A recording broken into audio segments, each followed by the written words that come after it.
If you'd like to talk about your own Bigfoot encounter, or if you're looking for help from a Bigfoot investigator in your area, email me at bigfootcrossroads@gmail.com. No Sasquatch were harmed in the recording of this podcast. I'm David Aldrich. I grew up in Venice, Florida, and I currently live in Naples, Florida, and this is my Bigfoot Crossroads story.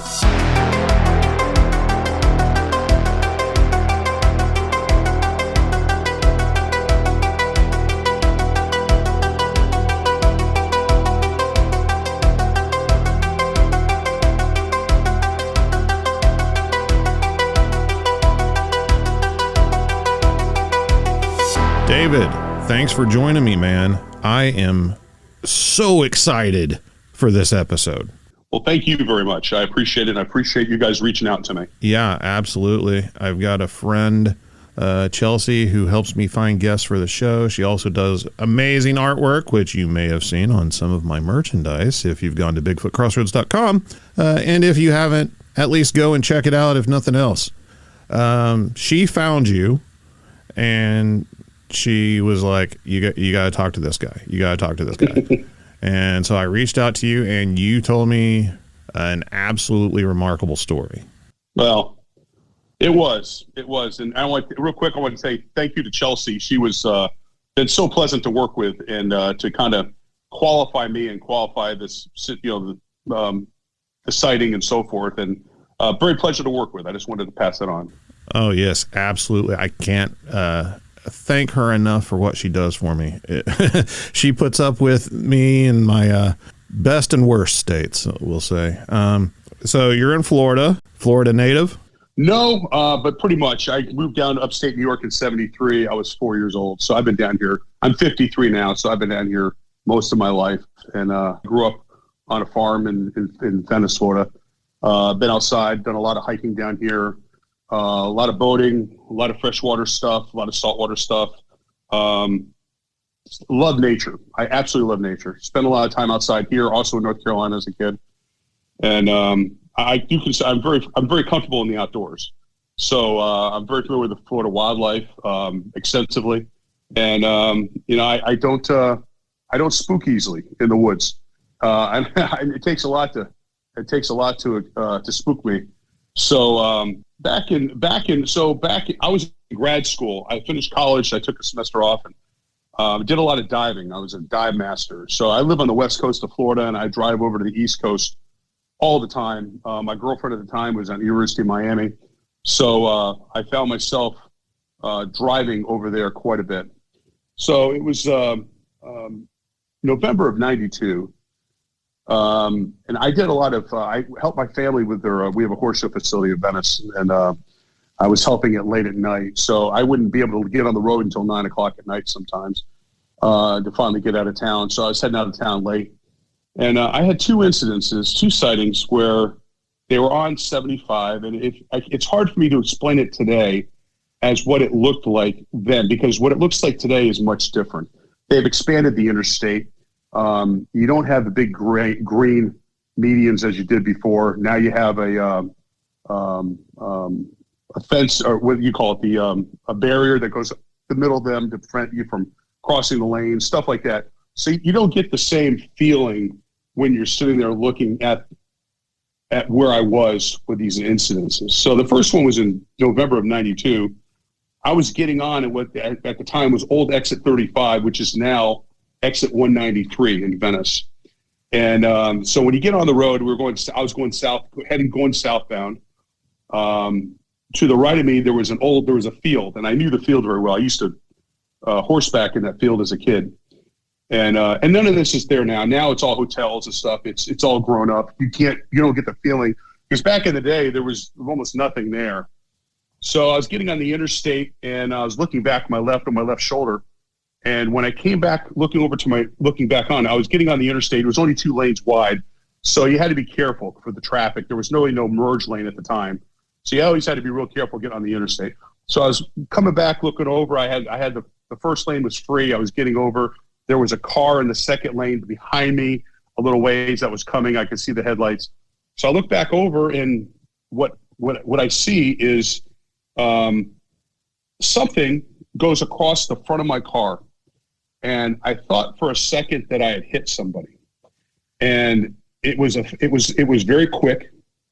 My heart literally stopped beating. I thought I hit somebody, and I remember when I was getting on, I was thinking, I remember looking down the road. I didn't see anything in the road when I was going, so I was just looking back to make sure nothing there, and I looked back.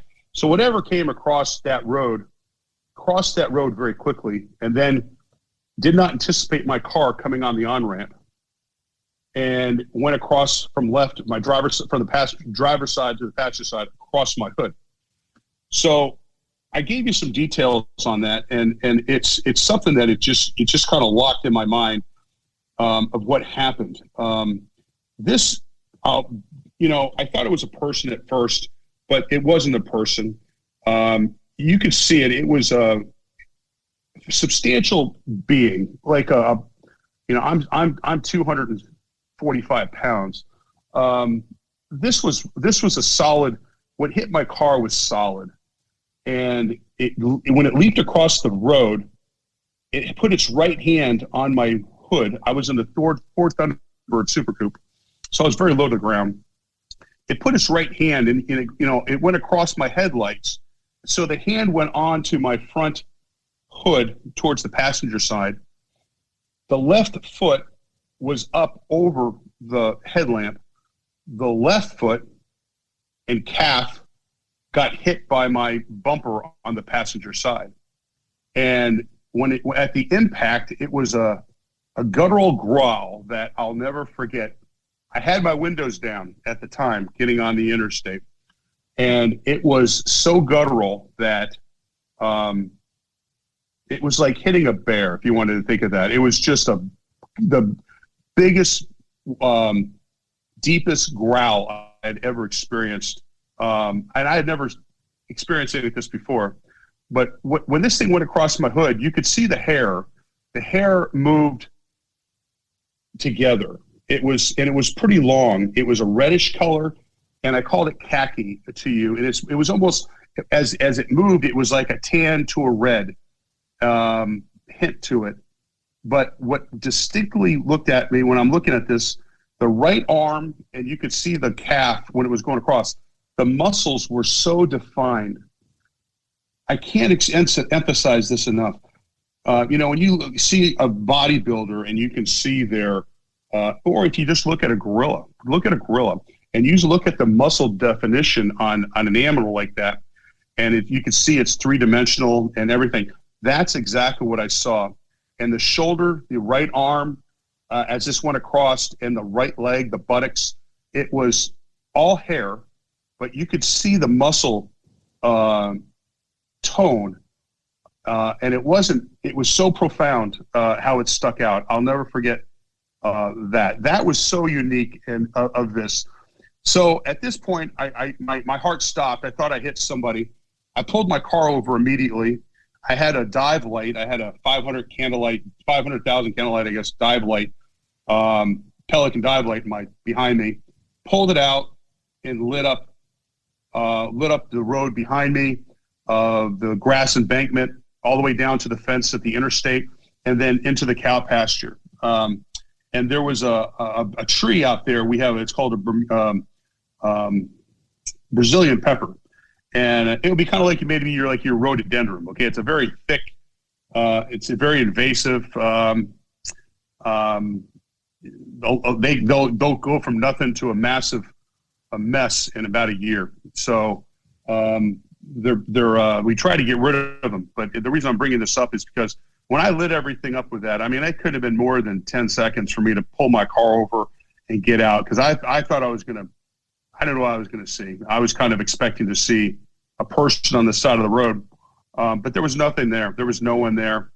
Whatever this was, it obviously got back up and cleared a fence that was about 4 foot high and went into a pasture, and had to got behind that tree, which is probably 100 feet out in that pasture. So what I saw was pretty substantial. It wasn't a little thing. It wasn't massive. It wasn't like 7, 8 feet or like that. It was probably in the middle 5, 6 foot range, but it was just rock solid. And I've never seen anything like that. And I've read, over the years after I experienced this and one other sighting in the same similar area, it's within a mile here. I've done a lot of research on this, and I've never seen anything talk about the definition like that in a Florida skunk ape. Not like this. And I'm surprised we haven't seen anything like this. To give you a geographic location, this is about a mile from the Myakka River. And the Myakka River goes up into a area just into Sarasota where it's a park. I think it's a state park. And there's been a lot of sightings up there over the years. And back in the day, there was nothing, almost nothing, maybe a few houses here and there along the river, ranch houses, stuff like that. But it was nothing but cows for 20 miles up to the park. So for something to move up and down that waterway is very, believable to me, if something like that were to exist. But back on this, a little bit more, it was, I've always tried to go back and play that whole incident back in my head. Could I have prevented it when I was looking back to the left to check for the cars? I didn't see anything, and it had to have come across the road so fast, and it was 2 lanes.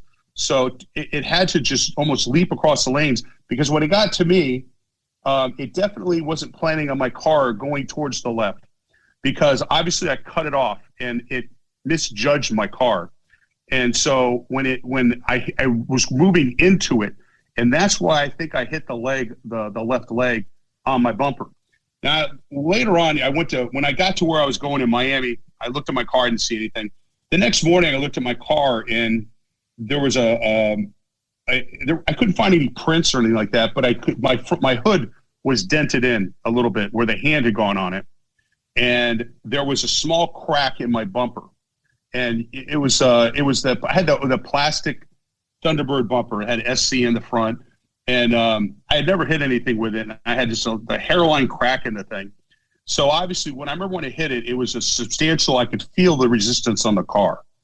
So I was surprised I couldn't. I hit it so hard that it actually was able to get up and continue to move. This area that you were at, you were basically on an on-ramp entering the highway. Correct. Was there any sort of highway lights or anything like that other than your headlights? I'm trying to remember back there. There are now. Yes, there were some lights they had put in, but they were not very good. There wasn't enough. They weren't very good, to say the least. They're not like they are today. So the intersection was never well lit, if I remember right, back then. And we had another one just to the south that was not well lit. Where I was going on it was almost past where the lights were at the time. I don't remember any lights at all, because when I pulled my car over, there were no lights. The only thing I remember is my dive light lighting everything up, which is a very bright spotlight. That thing would shine for a mile, and I couldn't find anything. I looked and looked and looked. The grass wasn't very high. It was maybe up to your knees, maybe not even that. And it was winter. It was fall, so it was November. I don't remember. I don't remember any fog or anything like that at this time. Usually at this time of year, in the fall or in the spring, you see a little fog rolling along the bottom, right along the grass at night on the interstate. And I don't remember any of that at this time. If you don't mind, to your best recollection, kind of go through the details of what you could see. Like, what did the hands look like? What did the feet look like? This hair moved in a circular pattern. Okay, that's the way I could describe it to you. As it moved, the hair moved together. I'm going to give you an analysis. Okay, and years later, where I'm watching a movie with my kids. Remember Monsters, Inc.? Yeah. Okay, that was okay. And you have the big character. I'm sorry, I've gone blank of the name of the character right now. Sully, I think. Sully, yes, Sully. And the hair, what they did on that animal for that scene, there was a scene where it's walking in the movie, all the monsters are walking together, and you can see all the individual hairs moving as they move together. there was a computer line of code for each hair, which I learned on later on how they did that back then. So it's I remember I was always said, wow, I'm looking at that going, that's not too far off from what I saw back in 92.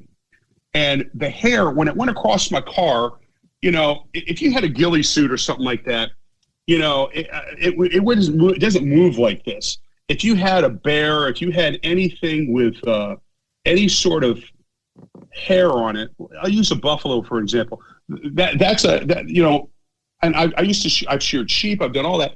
I've never seen hair move like it did as it moved, because the hair all moved together. I'm putting my hands together. It's almost like a giant swirl is how the hair moved with the muscles and the movement of the animal. So I don't call it an animal because it definitely was a person. The hair just moved in a very uniform manner. And I've never seen anything like that in my life. And I'll come back on the second sighting. It was one of the main things that I saw. The hand was dark. The hand was almost black. Because remember, the right hand went across my headlights onto my hood, so I could see it come on. And if I had to do a comparison, I would say it would be like, I used to have a black pair of gloves when I was in college up north. It was almost like a black pair of tight leather gloves, like you'd wear with a suit. The hand was black as night. The foot was black, and I could see that going on. I've read all this stuff, and I've seen footprints for skunk apes where they have not well-defined toes or three toes, or the foot is in three.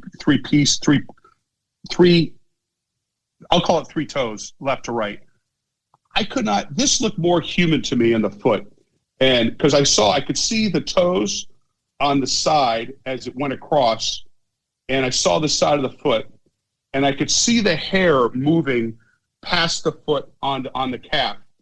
So, I always try to say, could a person in a suit do something like this? I don't know how the hell they could. First of all, I don't know how they could leap across the road like that for what happened and what I saw go across, and then to have this muscle definition like this. I just don't know how anyone could fake this.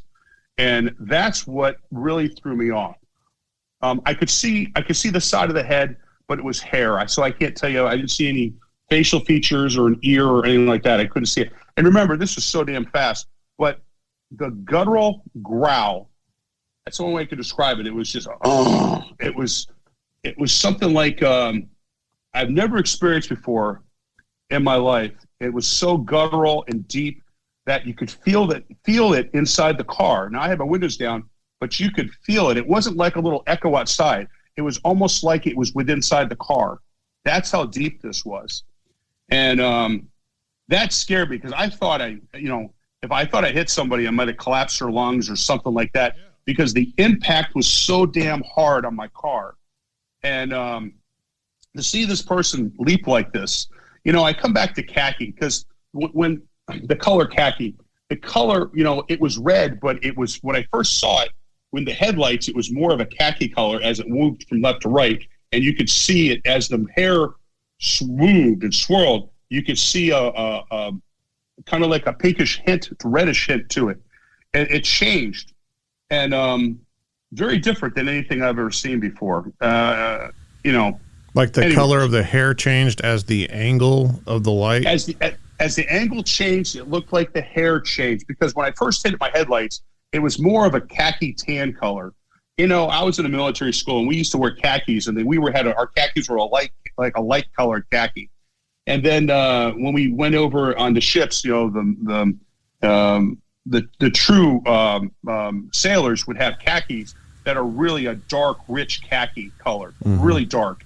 That's the color. It was more of a dark khaki. And then when it moved with the hair, you could see a hint of the red.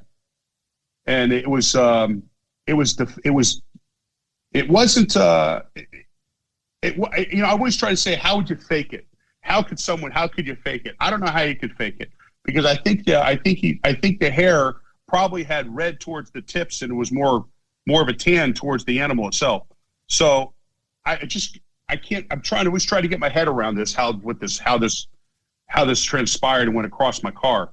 But you could see the hair, you could see the foot, the hand, and you could see the hair up on the wrist, on the ankle going up, and there was some hair on the top of the foot. But the side of the foot was black as night. Could you see the shoulder or the head shape or anything? The head shape was, there was no neck. That's the only, there's I don't remember seeing much. The way the angle was, it was more, the head was facing, the top of the head was coming over towards the top of the car, towards me a little bit. The hand was down. I could see the shoulder, so I'll call it the trapezius muscle. You could see that on the right side. And the back was so well defined on the definition. It was, I've always tried to get my head around this. How could you fake this? And I just don't know how in the hell you could fake it and be doing this. I don't. You remember when we were kids? There was a show on TV on Wednesday nights called That's Incredible. Yeah, I loved That's Incredible. there was a couple episodes where they had this guy that had a skill where he would try to jump over a moving car. Yeah. So I always thought about that with this and the timing. There was absolutely no way someone in a bulky suit could have gotten high enough to get over and what they did.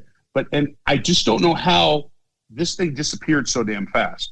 So once I saw this go across the car and I pulled my car off and I lit it up, I was just like, I kept looking and looking. I was looking for a body and I just didn't want to, I was scared to death. I was young in my life. I didn't want to have something come back and bite me, Yeah. So when I used to drive across state, this is back in the day, if you remember the cell phones, where they used to have the brick cell phone. It was they had either AT&T or Bell Labs. And it was square and it weighed about 4 pounds and it had one little button on the back, on and off. You turned it on and you type your number in and you hit send. And it was probably $5 a minute. So my father was a surgeon at the time.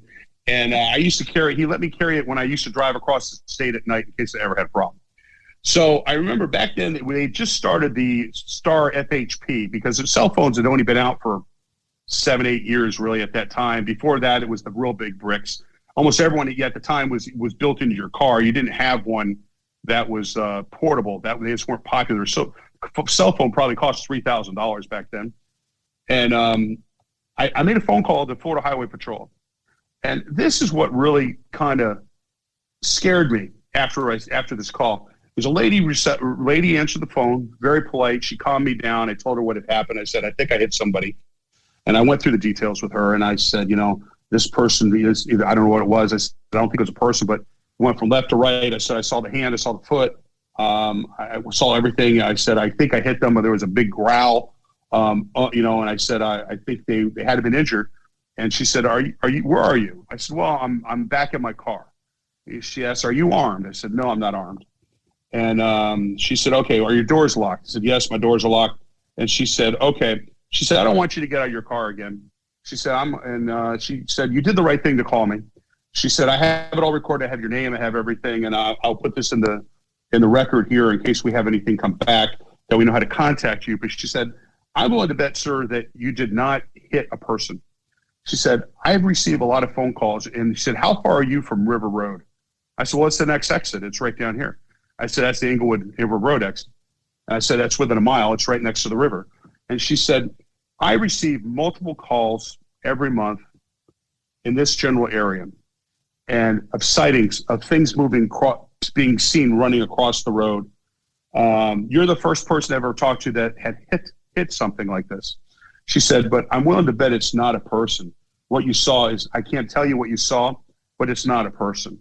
And I said, I'm going to ask you not to get out of your car again and go ahead and proceed. I have all your information. And we ended her call. But I'll never forget that. And it's the first time, I think it's probably the last time I ever called Florida Highway Patrol, Star FHP. So, I mean, what a jaw-dropping moment that must have been. It was. And to this day, I still think about it. And because I still try to get my head, I still see it going across my car as if it was yesterday. And, I still, I'm 53 years old. When I told Chelsea, I said, I've never told anyone about this. There's only 3 or 4 people that I've really told about this. And I've never had anyone challenge me on it. And I've showed people exactly where it happened.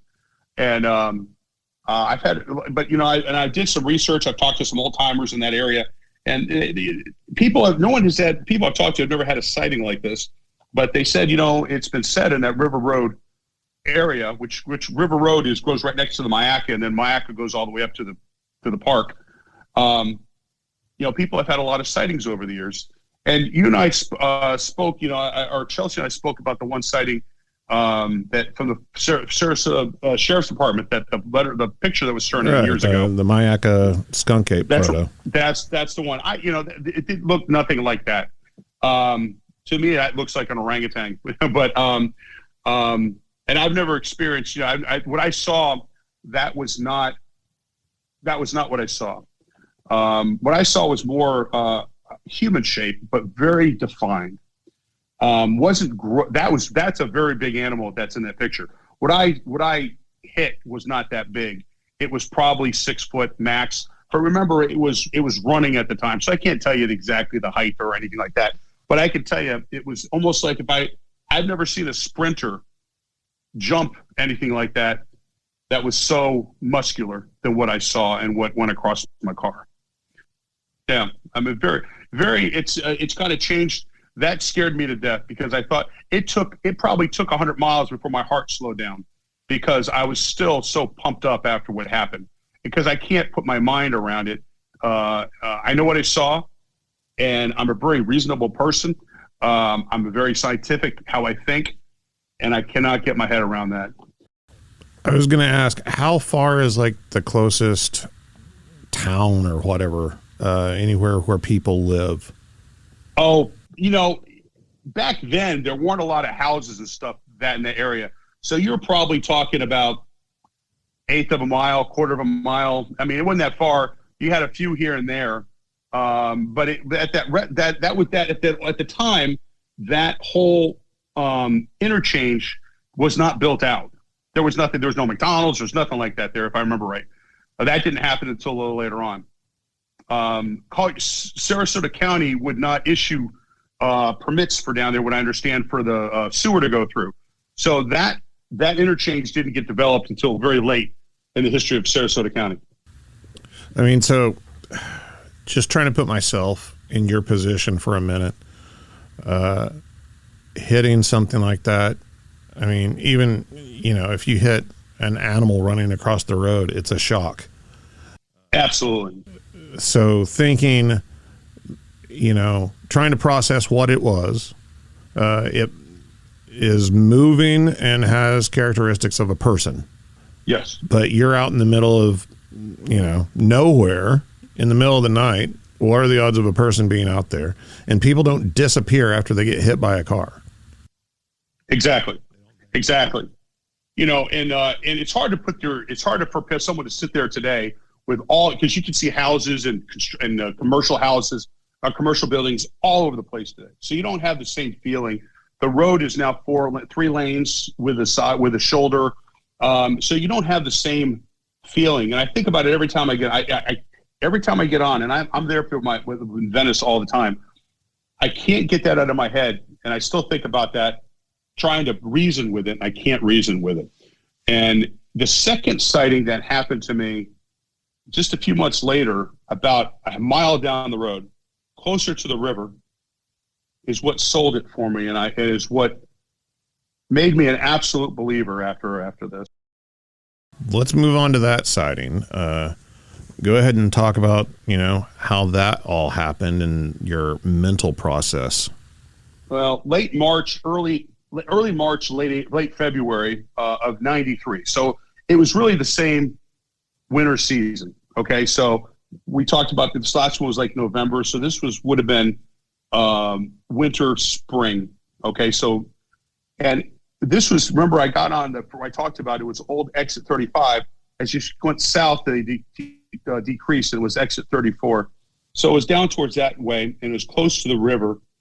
And I was moving. I had same thing. I was going down doing diving, and this was about the same time at night, about 9:30 at night, I believe. And moving down the road at a pretty good clip, and there was a little bit of fog, I guess we call it fog, that was hovering over the median, right there in the grass. And there was there's a little overpass there. And when you're going down this way, there's a little overpass for a road that goes across the highway. It's a country road. And I'm going there and I'm looking at the other side and I see it looks like a person moving across the northbound lane towards my direction. I'm southbound. So I see something in the headlights and I see people turn their headlights up higher because they obviously see something moving across the road. And it's moving fast. I'm going, oh my God, I got a deer. And I have never seen a deer in Florida move across the highway. Now, up in Kentucky, it's all the time. I remember, in Kentucky, you're always looking for deer coming down the hills in Kentucky because they'll jump right into your car. They'll kill you. So I'm sensitive to that.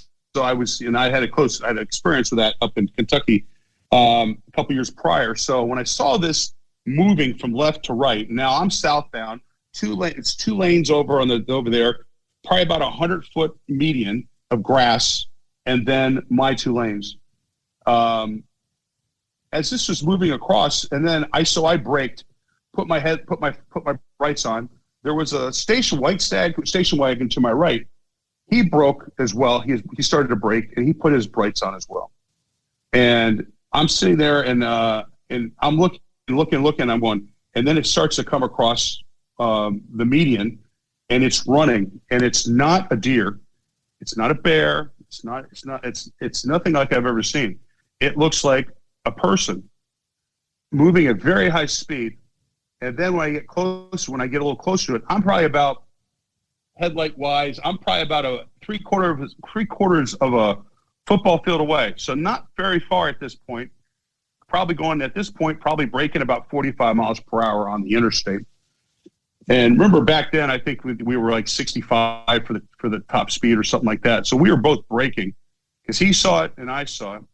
And then it went across. You could see it run across the median. It didn't take long to cross it. And then it leaped across the front of my car, across 2 lanes of highway in 2 leaps. So the foot only hit. 1 foot hit one time from the grass to the highway to the next side. It cleared. It was something like I'd never seen before. I had a friend of mine that was one of the top, in the state of Florida, one of the top triple jumpers. And when he ran, his feet were literally horizontal perpendicular with horizontal with the ground. It was the feet were just, I guess it would be perpendicular to the road, and the head didn't bob at all. And I'm looking at this, I'm going, oh my God, what the hell is this? This is exactly what I hit. And then I'm looking at the hair. I take my eyes off the head and look at the chest and the hair and the legs, and you could see the muscle definition. And remember, I'm coming in a car at a high speed. And so at this point, I'm getting closer and closer. I could see the muscle definition. There was no neck, and the head did not bob up and down as it moved from left to right. If there's anything that I had to tell you that was so unique about this, was there was no head bob. The head, it just flowed, and it looked like fluid as it moved. And the hair, and this is where it comes back to the hair didn't just shake as it went. It had a flow to it. It had a pattern to it. It was almost like a circular movement as the hair. It looked like as the animal moved, as it strides, the hair moved with it in a very geometric circular motion. And as it moved, you could see the khaki to a reddish to a khaki to a reddish as it moved from left to right. When the foot hit on the side of the right side of the road, I could only see it hit the left foot hit one more time, and then it cleared about a 48-inch wire fence that they have along the interstate. And you could see it clear. And as the thing moved, you could see the back muscles and how defined it was as exactly what I saw the first time. The muscles on the back were so well defined. You could see the shoulder blades. You could see the right shoulder muscle, like the deltoid on the top, moving.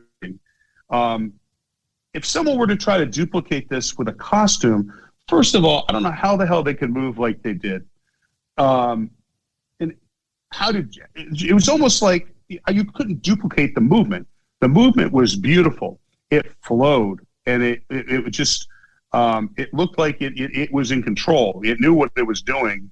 And when that foot hit and the second foot went up and it hurdled that fence, I have never seen anything like that. I've seen deer jump fences before. I've seen deer go into fences and not make it across, but I've never seen anything with such a stride and such a long leap in my life, unless you're going to be looking at gazelles in Africa. So this was very, very unique. And what, the first sighting I had the call with the Florida Highway Patrol. This was interesting. So this time we go through the underpass. There's a little overpass. We go through it. And my window, I had put my windows down, and this guy next to me had rolled his window down.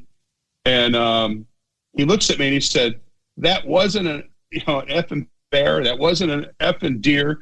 That was an effing Bigfoot. We saw an effing Bigfoot." Now we're moving about 45, 50 miles per hour down the road, shouting back and forth to each other.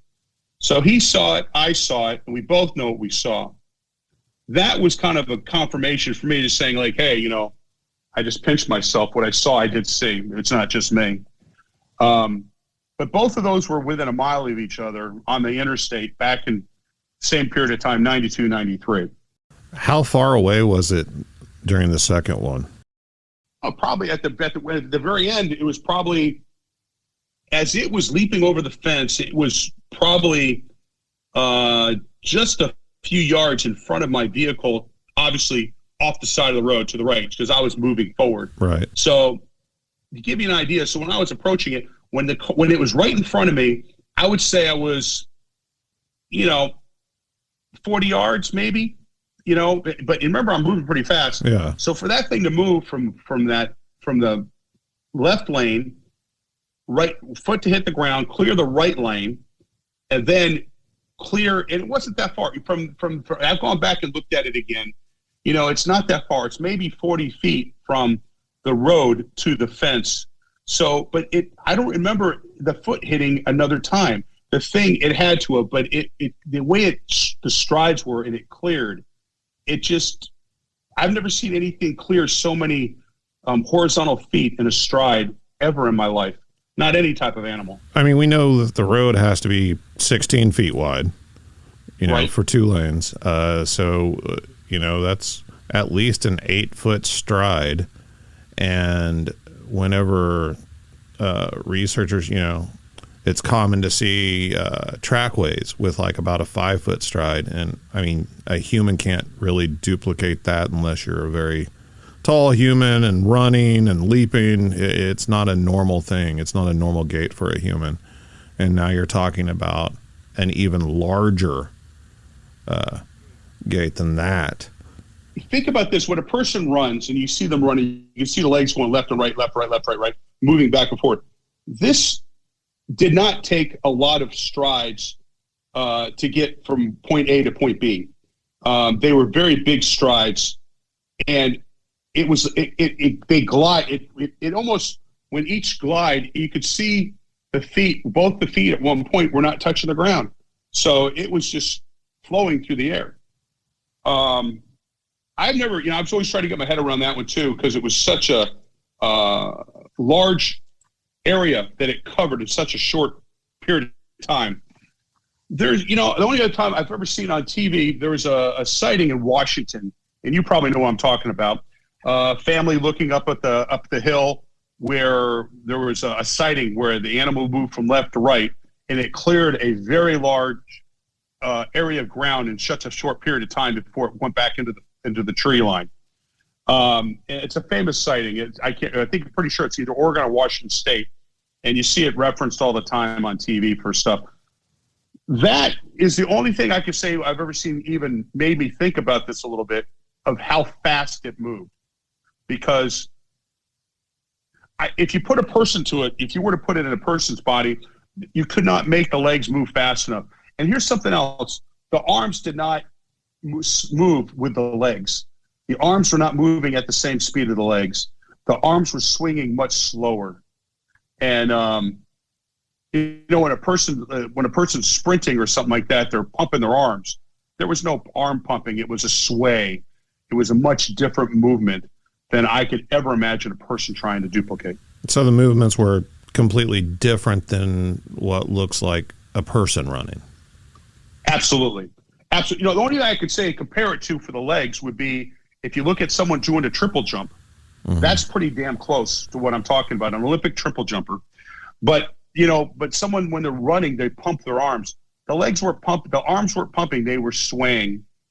And they weren't moving at the same speed as the legs.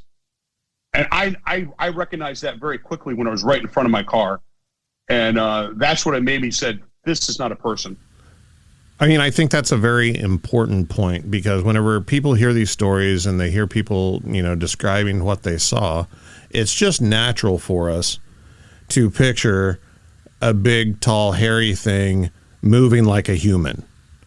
And these things don't move like humans. And that's, I think, one of the key giveaways on no, there's no shot that this was a person. It wasn't a hoax. It wasn't just me misidentifying a person, because a person is going to move like a person every single time. I agree. And the other thing, when I'm looking at that, when it's in front of my car moving left to right with a sway, the head not bobbing, there was no neck. Again, the same observation I had as before. A little bit different, much different angle this time I had, because before I remember I was looking towards the top of the head, towards me, it would be the right side and the top of the head towards me, and the first time going across my hood. This time I didn't see that. It was very much, I saw the side view of it very clearly, but from the shoulders into the head, there was not a defined neck, as we would say in a person. It was very muscular. It was almost like the head and the shoulders were one. I mean, kind of like there was nothing that defined the neck. It was very thick, that way to describe it. This area has obviously become developed over the years. Yes. Let's just say, based on the fact that you had, two sightings very near one another, the information that you got whenever you called the Florida Highway Patrol with the dispatcher of numerous sightings coming from that area. Now that it's developed, looking back, if they were there that frequent, one would have to assume that they were living in that area. Is there any place they could have moved to as development occurred without, being noticed or anything? Is it connected to other wilderness areas now? Yes, there are a little bit, but not. You have a lot more ranches in between there now, and that have been developed. So you have a lot of more smaller 5-acre parcels, stuff like that. So you have a lot more homes in between there. And it has to be 20, 25 miles to the park. But back in the day, it was just cows, it was just ranches and cows. And I don't know of a lot of empty area. I'd have to look at the aerial again. I know once you get out to that part of the county, there is a lot of rural area still.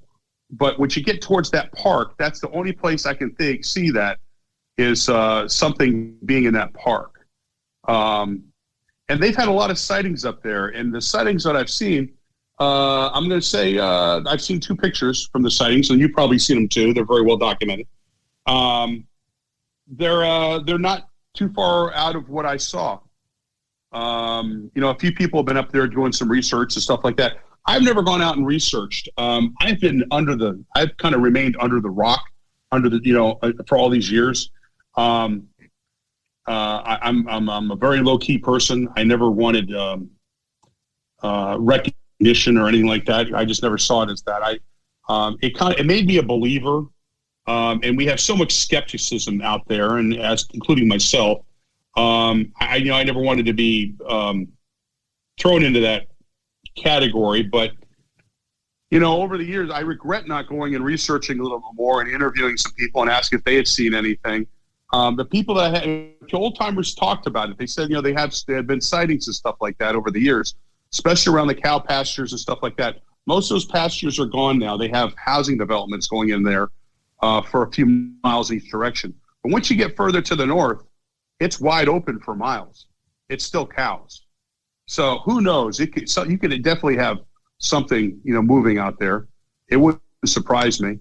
It's much tighter than it ever was before, though. Let me get your opinion on something. There is no right or wrong answer to this. Why do you think they would cross the road in front of oncoming traffic like that? I understand in the first one, it wasn't expecting you to do what you did. But the second one, it seems like, why wouldn't it just wait for you guys to pass down the road and then cross? Funny you say that. That's a question that I've always wondered too, because there was an overpass there with a country road above it, and you got a few cars, but not many cars. That was put in because they had to, because the interstate, was cut the road off, so they had to put an overpass there for that little country road. And there's housing developments and stuff like that, and it's well used. Back in the day, it was probably 5 or 10 cars a day going across that thing. Why wouldn't something just cross it over top of that thing and not deal with the traffic down below? I don't know. And why would it even do that? Why would it just go down and use the riverbank that was only about a couple football fields further from where this was? I have no idea. I've always tried to get my mind around that too. Why would it cross the road? Well, you always hear those road sightings. I mean, everywhere. Anytime there's a road sighting, there are certain circumstances where there's a blind curve in the road and a car comes around the curve and spots one, or there's a change in elevation and it's like between two hills or something. But even then, at nighttime, not being aware that there's a car around or anything, it just really, I find that hard to believe. Well, some animals have different type of eyes as far as what the light will bend and how they can perceive light. Maybe there is an issue with their eyes where they can't see with the headlights. They can't perceive the depth perception of the lights. I have no idea. But you always see a deer staring at headlights. Right. Why would they do that? They knew something's coming at them. Cows are the same way. I think certain animals, at night when you shine a light on them, they don't react the same way. And who knows? Maybe they. This is one area where they have some sort of biological issue with their eyes, with how they handle lights. Because you always hear about, exactly what you said. They're around the bend or something like that.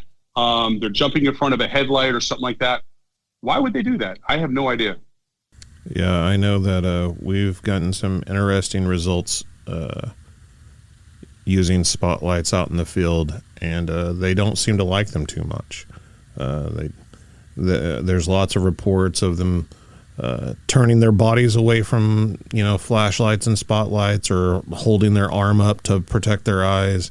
They probably have some sort of nocturnal vision capabilities, and I think they're just very sensitive to those high intense lights like that. That wouldn't surprise me, but I've always wondered, what are the odds of me, just an average guy, driving down the interstate, having not one but two incidences like this in relatively the same location, and not too far off. The first time I just thought it was unlucky. The second time I thought more lucky, because it helped me justify the first time. But the odds of it are, I always try to get my head around that too. Why, what are the odds of that happening for me? There's other people that have seen things in this area and just have not reported it. So I've always wondered about that.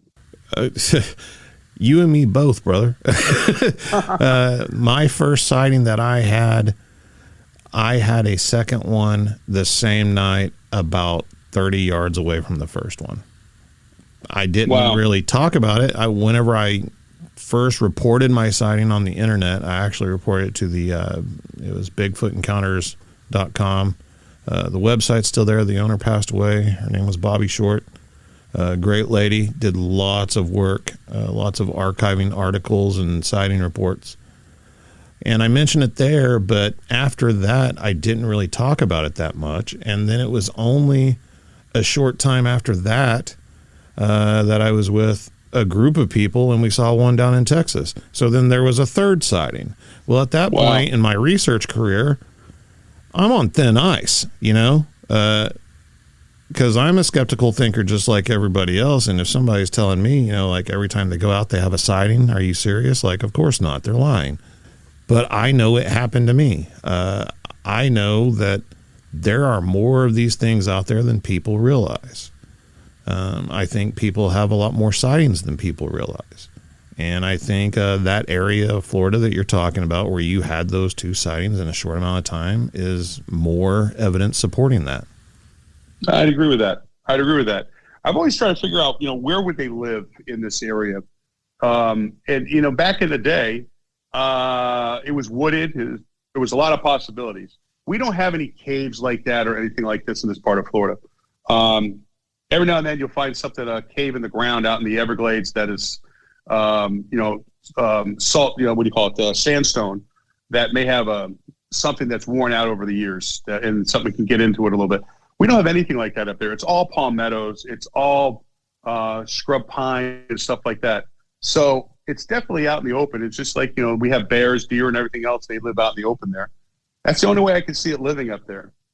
You don't hear much. I've never heard a lot up in that area for people having issues with sightings on their backyards in the rural areas. I've never heard a lot of them, but I've read a few of the reports on a few of the sighting sites, and you see River Road. River Road pops up there a lot over the last 40 years.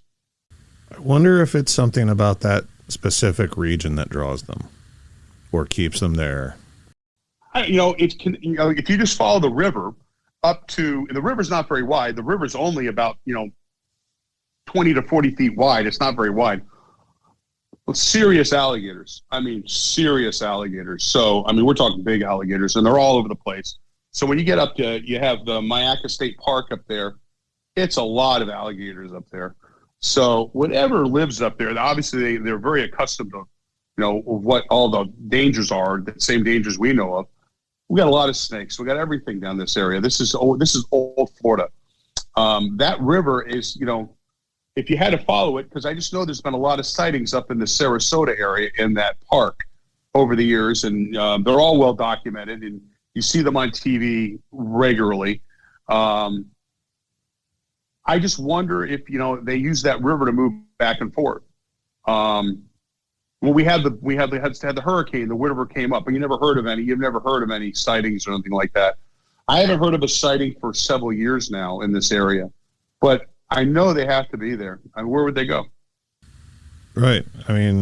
If you have an area like that where they're frequently seen, and then, development occurs over the years, they have to move somewhere. Whenever hurricanes hit, floods hit, everything else, they have to go somewhere. They don't just vanish, or do they? I always had a theory, Sarasota County, Manatee County, Charlotte County. Back in the 80s, 70s, and 80s, it was probably I used to help a large animal vet, and we did a lot of circus visits. There were probably 40 circuses that would winter in these counties. Mom and pop circuses. You also had Ringling Brothers. And Ringling Brothers would have barns and so forth for keeping animals out and stuff. I always wondered if there was anything that got, escaped from a circus and inbred or something like that. But I always wondered about that, because there were so many animals like that in this area. But now with you don't see it here, that you don't have the mom and pop circuses anymore. They can't. The economy doesn't support it, and so you don't have that whole piece of the this wintering there anymore. But I just always wondered is it an animal that escaped, or what it is? Because what I saw is different than what I've seen other people report. And I've never heard of one as muscular, and the hair of what I saw. You see that more up in your neck of the woods in Oklahoma, not down here. Right. Down here with the skunk apes, you hear of a scrawny, not real substantial animals. And you hear about the three-toed tracks and stuff like that. I've never seen a track. My farm, where we grew up, was only about 2 miles from this as the crow flies. I never had any sightings. We never had any incidents like this. But then again, we weren't close to the river either. So I think if the more I thought about it over the years, I think this uses the river to move up and down the county of how it's moved in this area. Do you have a lot of pine trees in that area? We do, not as much now, but yes, all pines and all palmettos. A lot of palmetto. Those are like the palmettos are the little palms that Yeah. Okay, so those, they're all over the place, and I've done a lot of walking through the woods in Florida, and it's damn near impossible to walk through a palmetto. I mean, you get cut up and everything. How anything moves through that stuff is just amazing to me. So that's that's why boar. If you're in a palmetto and you hear something shaking the palmetto, it's probably a boar, because those are the only things that can get through those damn things. But very, very, very. Florida is a very rough environment. I don't know how anything like that would live out there, especially with the humidity and what we have down here. But after what I saw, I became a very firm believer. There's just no way of a person to duplicate what I witnessed. Did you have a prior interest in Bigfoot or anything paranormal or anything like that? Yes. I've always been fascinated with it. Never had a sighting like that. Read a lot on it. And when I had the first incident, when it crossed the hood of my car, I really thought I hit a person, because I just couldn't get my head around this until after, I'm driving away, I'm thinking about this and what it is. The second incident, it was just, I saw what I saw. And you can't take that back. And I've always had a fascination with the unknown on this sort of thing, just because you can't explain it. And this was just my confirmation that, there are things out there you can't explain. And you may not be able to accept everything as they are, but you have to have an open mind. I wanted to ask you a question before we wrap things up here. Your experience as a diver. Yeah. I've never even seen the ocean. I've never laid eyes on the ocean. It's not something that, I wouldn't mind going to the ocean. I would not get in the ocean. I have an irrational fear of the ocean. I grew up hanging out at the lake, swimming in lakes and everything. You can't see the bottom, entirely different types of water. And for some reason, the thought of the ocean still terrifies me. Maybe it was because of Jaws. I don't know. Yeah, we did take baths for a while after Jaws. So. But did you ever encounter anything weird or hear any stories kind of paranormal like about divers and stuff? No, and I've done a lot of diving. I probably have. I mean, I'd have to look at my logbook, but I'm well over 6,000 dives in my career. I'm certified for cave, mixed gases, deep diving, wreck diving. I've kind of rebreather. I've kind of done a little of everything on that. And I love diving. I really do. I love the science of diving. I've seen some big stuff out in the Gulf of Mexico. I've come across a stingray, and I carry a tickle stick that's 3.5 feet long. And the stingray was 3.5 tickle sticks wide. So you can do the math on that. Yeah. So it's, probably about 14 feet. And you talk to some of the old timers that are the fishermen out there, and they'll tell you there's some massive stuff in that Gulf, because there's so much, the water's warm. There's a lot of feed. We have big sharks in the Gulf of Mexico. Big hammerheads. Big hammerheads, real big hammerheads. I came across one October of 19. We were fishing. The tarpon were running to the south in October. It's kind of the last run of the tarpon. And they're coming out off the west coast. And on the wrecks just offshore, about 3 miles offshore, we were told that the tarpon were holding up on the wreck. So we went out there in the morning to try to catch a tarpon. It was probably the last couple of weeks that you could probably catch them as they run. And we were out there, and there was a shark that was behind the boat in a swale. And the hammer on that shark, the hammer was well over 7 feet. Wow. The fin on it was well over 42 inches.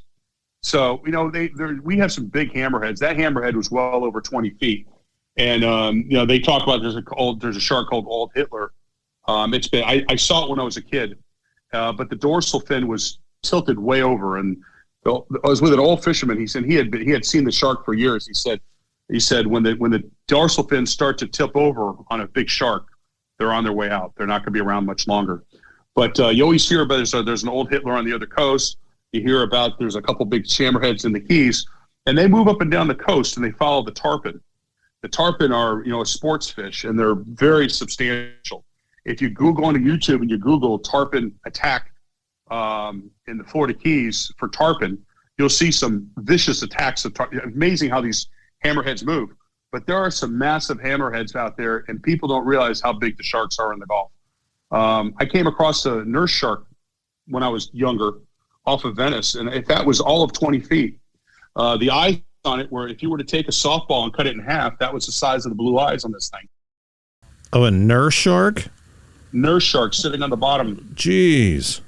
Yeah, so we were about 40 miles off Venice. Venice is you have to go out in Florida, down here on the West Coast. You got to go way out to get any depth. On the East Coast, you go off 1 mile and you're 100 foot of water.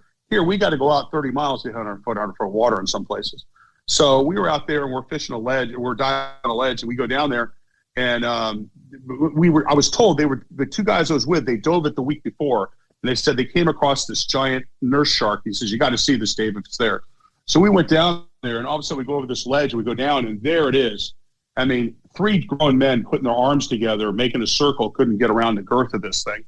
And nurse sharks are pretty passive. I've never seen them be aggressive. Mm-hmm. But when you have anything that big, my God, he could just sit there and swat you and kill you. Yeah. It was massive, massive. So that taught me a lesson between what I saw in the hammerheads as a kid and recently, that giant stingray, and that there's definitely unknowns out there. And that taught me real quick that, you got to have your mind open, because there are things you're going to come across that you're not going to be able to reason with. And that's what exactly happened to me with these sightings up on the highway. And that's the only thing I can tell you where diving would pull into that, because it made me appreciate, who would ever imagine seeing a 14, 15 foot wide stingray? I mean, if you know a wiffle ball bat, that was the size of the side of the tail on the thing. The stinger was almost 2 inches wide. Jeez. Massive. And, you don't know what Mother Nature is going to present to you, because until you go out there and see it and experience it, I've just learned that you keep an open mind for a lot of things after what I've experienced. David, thank you for joining me and sharing your sightings, your amazing sightings. Lots of good information, sir.